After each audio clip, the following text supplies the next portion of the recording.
Hi everyone, welcome back to another video from Apps Academy.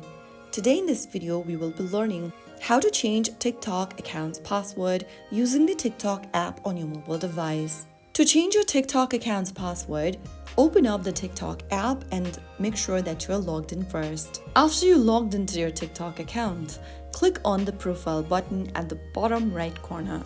From your profile page, tap on the three menu button at the top right.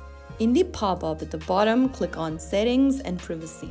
Now, click on Account. Now tap on Password.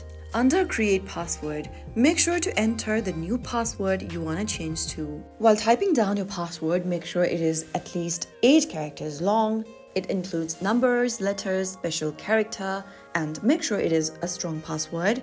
And finally, tap on Next. Soon after you do that, your TikTok account's password will be updated. If you found the video helpful, don't forget to like, share, and subscribe to the channel. I will be back again in the next video. Thank you for watching.